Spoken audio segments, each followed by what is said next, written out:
ज्ञानानन्दमयं देवं निर्मलास्फटिकाकृतिम् आधारं सर्वविद्यानां हयग्रीवमुपास्महे गुरवे सर्वलोकानां विषजे भवरोगिणां निधये सर्वविद्यानां श्रीदक्षिणामूर्तये नमः।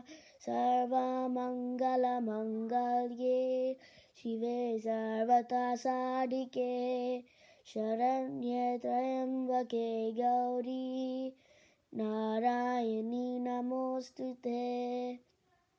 कर्पूरगौरं करुणावतारं संसारसारं भुजगेन्द्रहारं सदा वसन्तं हृदयारविन्दे भवं भवानी सहितं नमामि।